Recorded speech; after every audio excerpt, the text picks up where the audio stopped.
하나님의 말씀 오늘 제목은 1절에 여호와여 주께서 나를 살펴보셨으므로 나를 아시나이다. 거기에서 나를 아시나이다. 이게 이 시편 139편 전체의 주제이기도 합니다. 하나님이 어떻게 우리의 모든 행위를 아신다고 그러나, 이거를 제가 첫 질문으로 삼아 보았어요.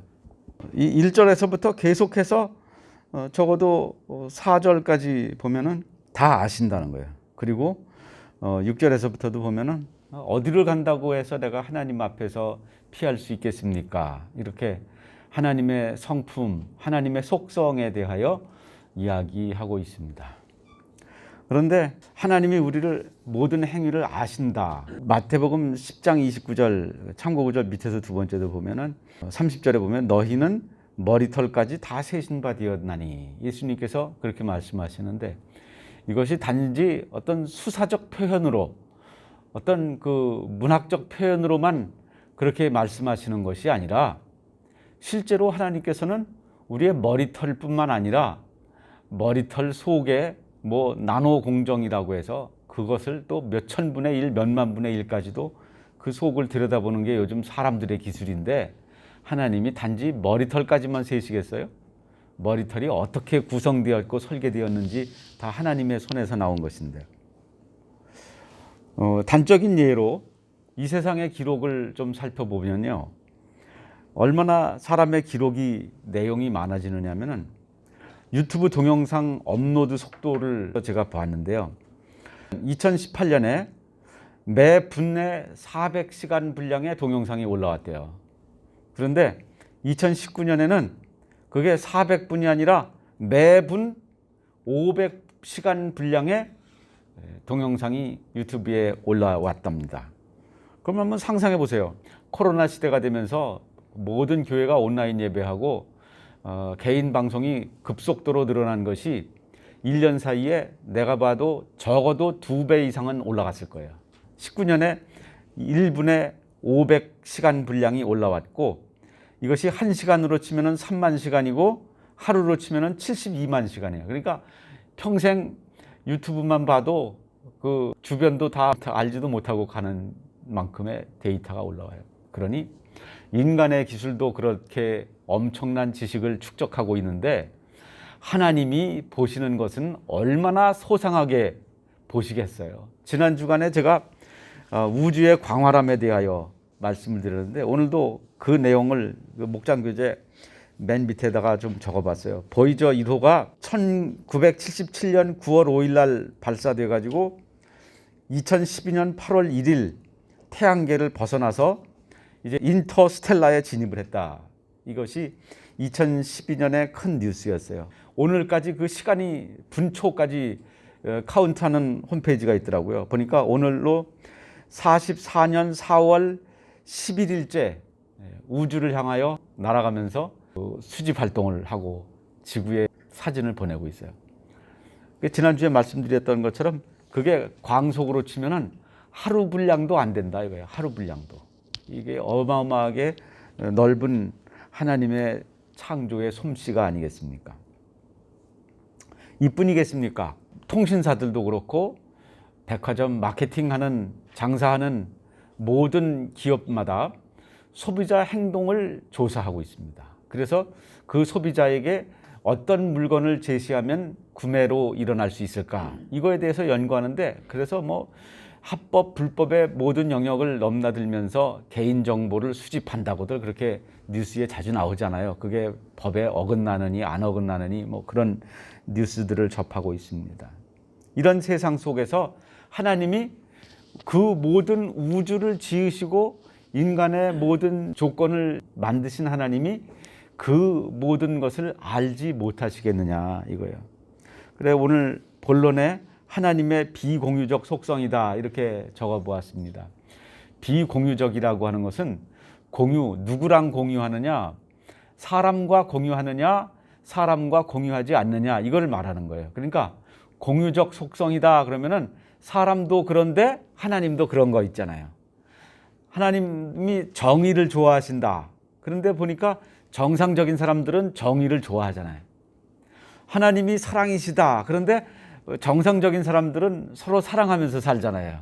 이런 것들을 공유적 속성이다 이렇게 말해요. 말이 어려워서 그렇지 개념은 어려운 건 아니에요.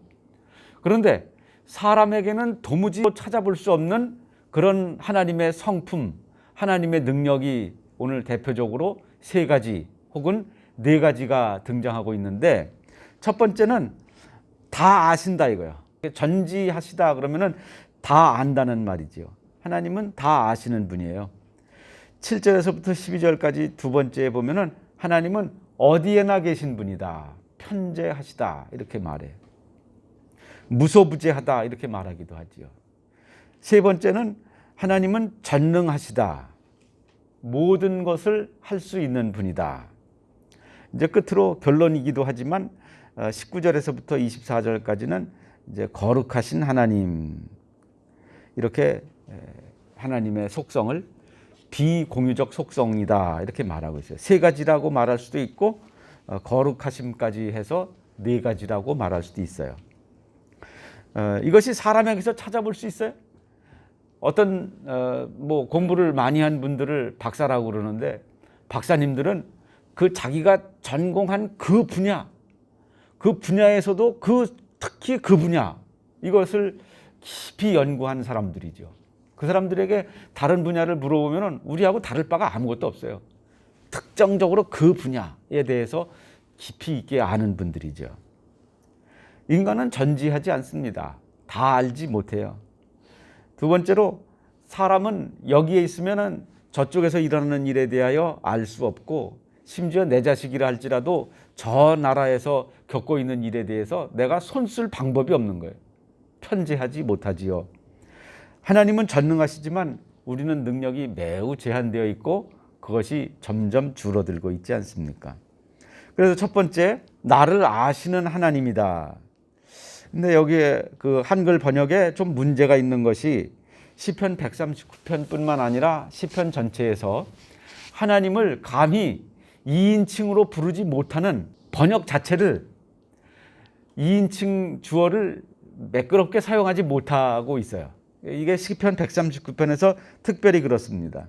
그래서 그 히브리어 원문에 보면은, 그리고 영어 성경에 보면은 매 절마다 당신이라는 말이 나와요. 당신. 그러니까 시인은 나고 그 시인과 대화를 나누고 있는 그 상대방은 당신이에요. 그 당신이 누구냐? 하나님이라고요. 1절 볼까요? 여호와여, 당신께서 나를 살펴보셨으므로 나를 아시나이다 이거예요. 그런데 원어에도 있지도 않은 주라는 말로 사용하고 있습니다. 주라는 말이 2인칭은 아니죠. 글쎄 주인님 그럴 때 주인님이 2인칭으로 쓰이기도 하지만, 2절에 당신께서 내가 앉고 일어섬을 아시고 멀리서도 나의 생각을 밝히 아십니다 이거예요. 3절에 나의 모든 길과 내가 눕는 것을 당신이 살펴보셨으므로 당신이 나의 모든 행위를 익히 아신다 이거예요. 4절에 여호와여, 당신이 내 혀의 말을 알지 못하시는 것이 하나도 없으시니다. 이게 어디까지 가느냐? 18절까지 그렇게 가요. 18절까지 등장인물은 둘밖에 없어요. 하나님하고 나밖에 없는 거예요.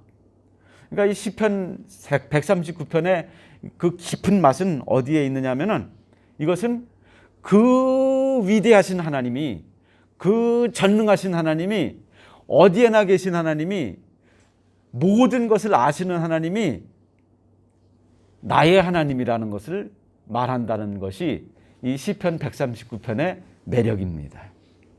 이것이 그분과 나의 이야기다. 그것도 좀 한 걸음 멀어진 말이고, 이것은 하나님 당신과 나와의 이야기예요. 그러니까 이 시편 139편은 모호한 표현이 아니고 매우 구체적이고 실질적인 대화의 내용을 말하고 있는 것입니다. 하나님은 너이고 시인은 나입니다. 내가 당신이신 하나님과 그 깊은 대화를 나누고 있는 내용입니다. 그저 중립적인 용어로 그는 이러면서, 우리 한글로 읽어보자면은 그냥 좀 주어가 애매하게 뭉뚱그려져 있어서 내용이 팍팍 다가오지 않지만, 주라고 하는 그 주어를 당신이라고 바꾸어서 읽다 보면은 야, 이 시인이 얼마나 하나님을 친밀하게 느끼고 있는가, 이것을 분명하게 볼 수가 있습니다. 이 세상에 사람들이 이 시인이 고백하는 것처럼 멀리서도 나의 생각을 밝히 아신다. 내가 앉아 있는지 일어나 있는지도 아신다. 나를 살펴보고 계시다. 그러니까 김정은이 열병식을 깜깜한 밤중에 하는 게 다 그 사정이 있는 거 아닙니까? 다 그냥 뭐 30cm 오차밖에 안 난대요. 이 저 하늘에서 내려다보는 게, 미국 전략자산으로 내려다보는 게. 그러니 무서워가지고 그냥 한번 으르렁 대기는 해야 되겠는데 백주대낮에는 못하겠고 그 밤중에 하는 거 아닙니까? 오늘날에도 심지어 사람의 기술로도 그렇게 그 높은 하늘에서 땅바닥에 이 한 뼘밖에 안 되는 오차, 여기에 있는 거하고 여기에 있는 거하고 차이가 뭐가 있어요? 여기 맞으면 죽는 거고 여기 맞으면 안 죽나? 다 여기 맞으나 죽는 거지. 그러니까 김정은이 그것을 두려워하는 것처럼 사람이 하물며 그렇게 모든 세상의 일상들을 들여다볼 만큼 대기권 안에 인공위성이 뭐 접촉사고 날 만큼 빽빽하게 올라가 있는데 어떻게 전지전능하신 하나님이 나를 아신다는 사실을 의심할 수 있겠어요? 그러니 하나님이 얼마나 우리 이 세상에서 일어나고 있는 일에 대하여 얼마나 하나님께서 자세히 알고 계시겠어요? 부족한 것이 없는 하나님이에요. 그런 하나님 앞에서 우리가 지금 살아가고 있는 것입니다. 그저 모호한 관계를 맺으면서 사는 게 아니고 그 하나님은 우리가 또한 피할 수도 없는 하나님이십니다. 오늘 시편 139편의 내용들이 모두 6의 배수로 되어 있는데 딱 6절씩 끊으면은 한 가지 하나님의 속성씩 친절하게 나와 있어요. 1에서 6절, 7에서 12절, 13에서 18절, 19에서 24절. 이렇게 자세하게 하나님의 속성이 정확하게 6절씩 나누어서 이야기하고 있습니다. 7절에 보면은 내가 주의 영을 떠나 어디로 가며 주의 앞에서 어디로 피하리까. 요나가 니느웨로 가지 않고 다시스로 가려고 했던 그 시도 자체가 성공할 것이라고 본인이 생각했을까? 그는 선지자였기 때문에 하나님에 대하여 잘 알고 있었을 텐데 하나님의 능력에 대하여 이 계시가 하나님께로부터 왔다고 하는 사실을 알고 있었을 텐데 허무한 이야기죠. 어떻게 하나님을 피해서 그 작은 지중해 건너편으로 도망갈 생각을 할 수 있겠어요? 내가 하늘에 올라갈지라도 거기 계시며 스올 즉 저승 음부에 내 자리를 펼지라도 거기 계시니이다. 내가 새벽 날개를 치며 바다 끝에 가서 거주할지라도, 그러니까 하늘이나 스올이나 바다 끝이나, 이게 위아래를 개념으로 말하기도 하고 영적인 세상과 물리적인 세상을 이야기하기도 하고 그리고 수평적으로 바다 끝을 이야기하기도 하고, 당시의 우주관이 바다의 끝이 있다고 생각했기 때문에 이런 표현을 썼습니다마는, 그리고 11절에 가서는 흑암이 반드시 나를 덮고 나를 두른 빛이 밤이 되리라 할지라도, 흑암 속으로도 피할 수 없고 바다 끝으로도 피할 수 없고 스올로도 피할 수 없고 그리고 하늘로 올라가도 피할 수 없는 하나님. 그러니까 이런 하나님, 피할 수 없는 하나님은 우리가 사랑해야죠. 피할 수 없으면 그분과 잘 지내는 방법을 찾을 수밖에 없죠. 그분이 나의 하나님이 되신다고 하는 것, 이게 불편한 것으로 치면, 그분을 피하려고 하는 것을 치면 정말 한없어요. 하나님의 임재로부터 우리가 호젓하게 자기 자신의 독립된 공간을 갖는다고 하는 것은 불가능한 일입니다. 그런데 그 하나님이 악한 의도를 가지고 나를 내려다보고 계시면은 두렵지요. 그런데 그분이 나를 사랑하시기 때문에 나를 권고하신다. 이렇게 시편 8편 4절이 참고구절 첫 번째 기록되어 있는데, 사람이 무엇이기에 주께서 그를 생각하시며 인자가 무엇이기에 주께서 그를 돌보시나이까. 개역성경으로 치면 이것이 권고하시나이까 이렇게 되어 있어요. 권고라는 것은 어드바이스를 말하는 것이 아니고 돌보시는 것을 의미하는 거예요.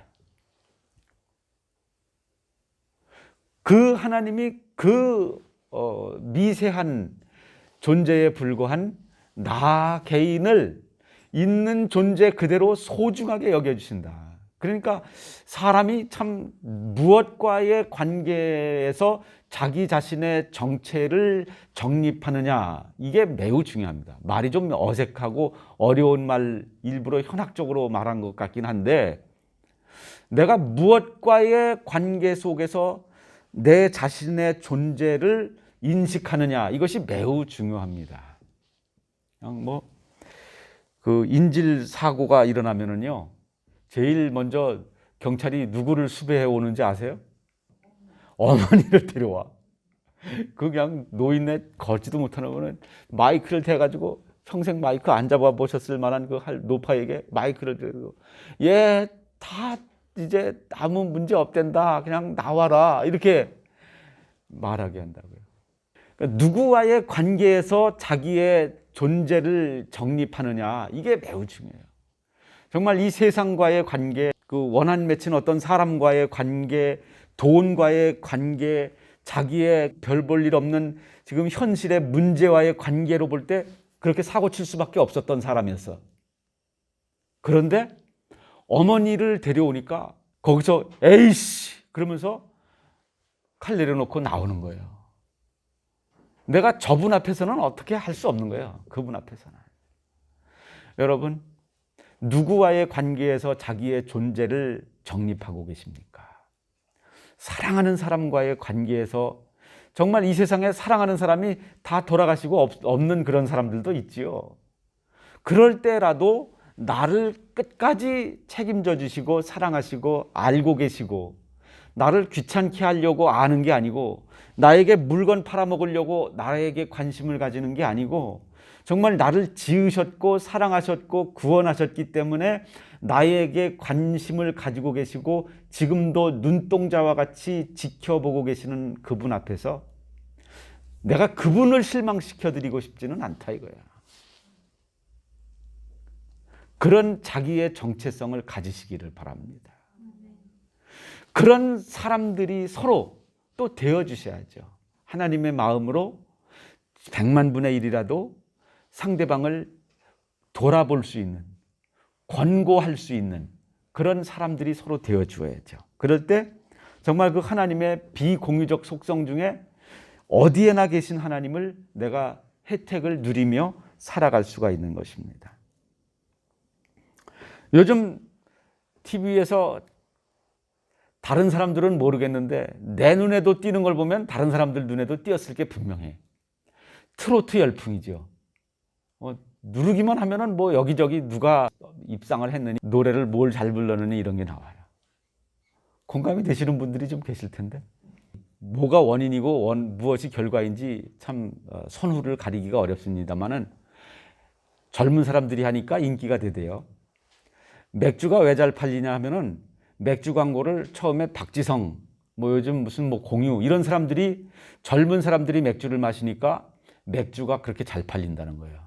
젊은 애들이 트로트를 하니까 이 트로트가 이게 위상이 달라지는 거예요.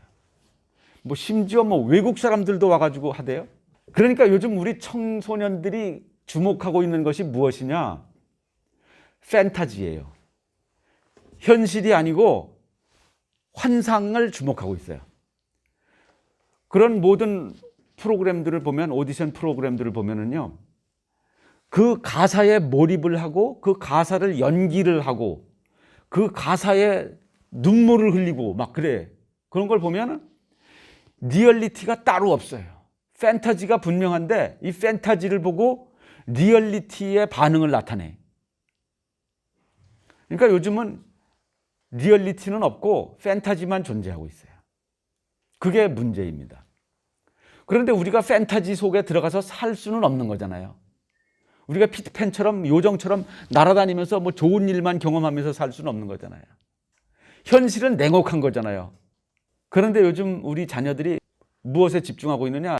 판타지에 집중하고 있어요.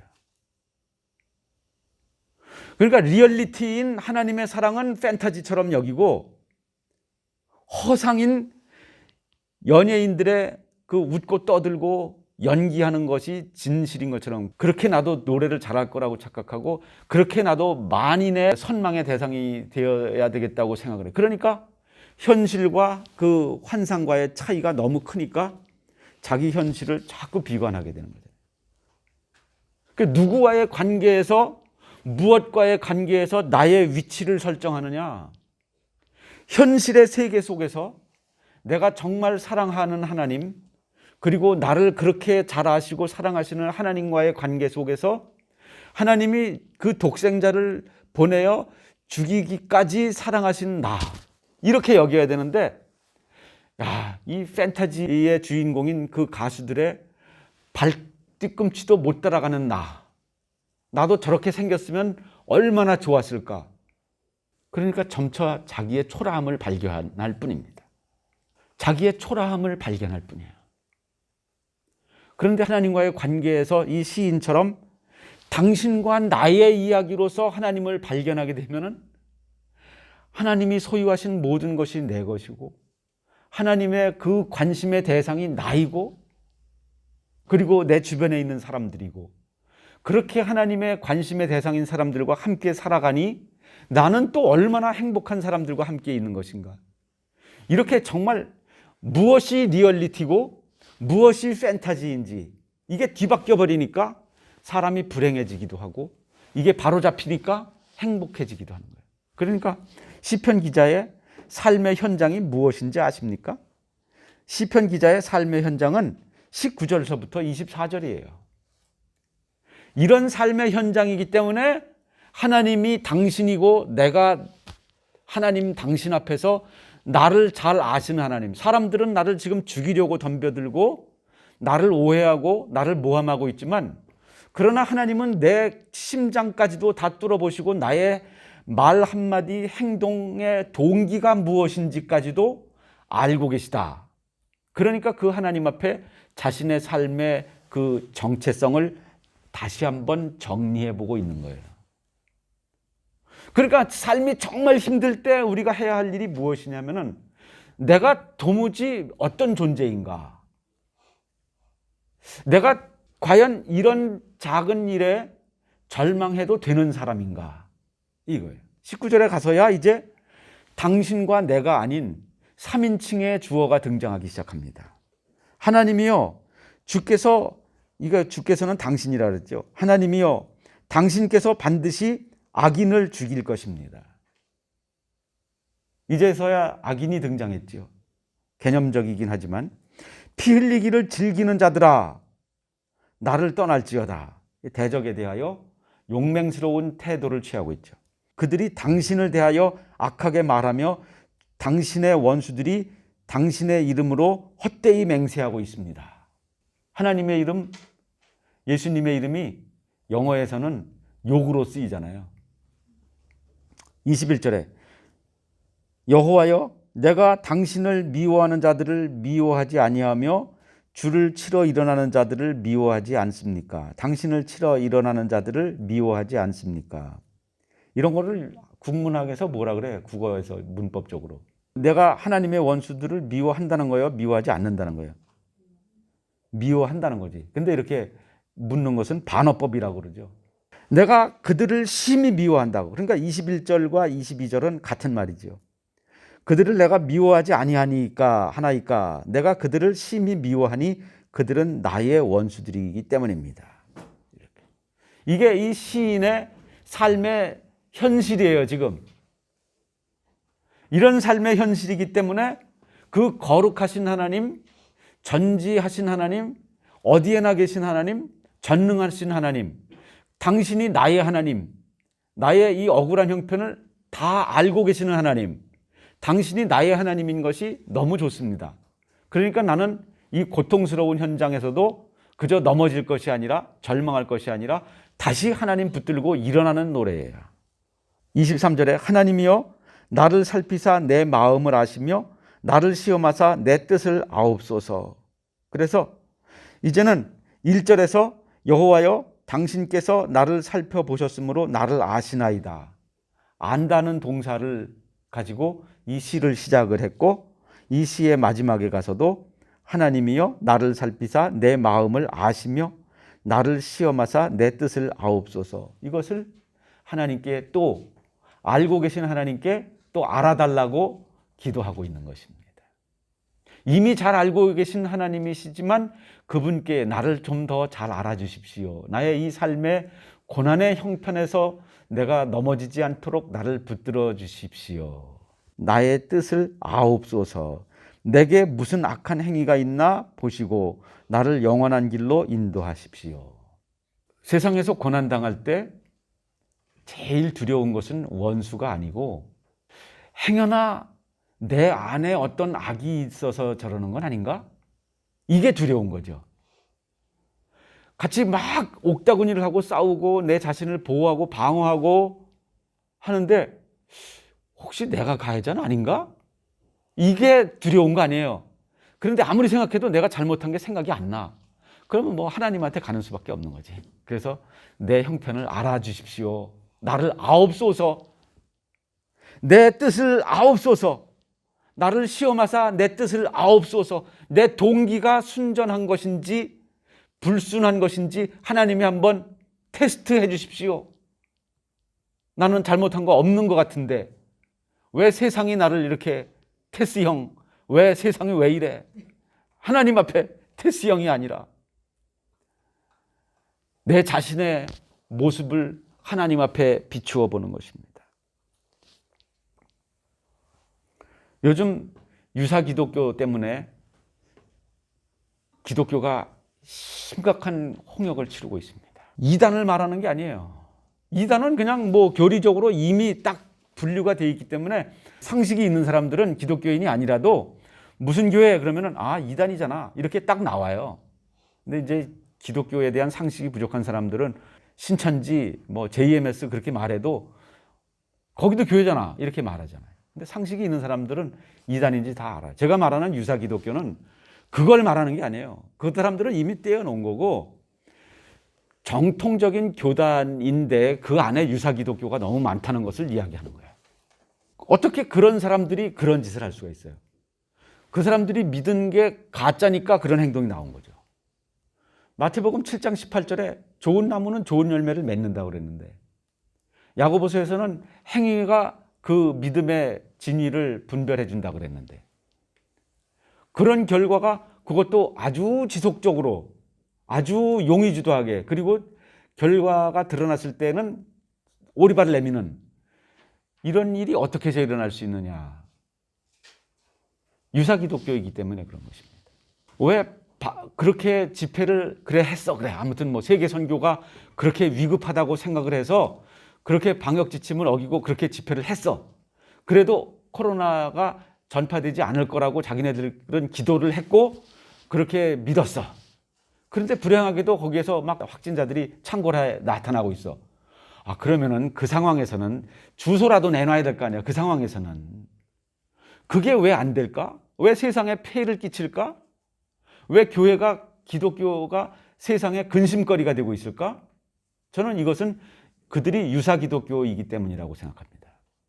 간판은 정통인데 내용은 가짜예요. 그게 진짜 무서운 것은 가짜가 진짜 상표를 달고 있을 때 그게 제일 악질인 거잖아요. 주님께서는 그것을 모르고 계실까요? 주님은 다 알고 계십니다. 그 가라지들을 하나님께서는 추수하는 날까지 두고 계실 것입니다. 그렇기 때문에 진짜인 우리가 더 근실하게, 더 성실하게 당신이신 하나님과 나와의 이야기를 가지고 있어야 합니다. 시편 139편의 시편 기자가 당신과 나의 이야기로 그 삶의 어려운 삶의 현장에서 하나님을 만나고 있었던 것과 같은 그런 삶의 현장을 여러분들이 다 가지시기를 바랍니다. 주님이 나를 아신다. 그러면 된 거 아닙니까? 그런 나와 당신의 스토리를 많이 소유하시는 오늘 하루하루의 삶이 되시기를 간절히 바랍니다. 기도하겠습니다. 하나님 아버지 감사합니다.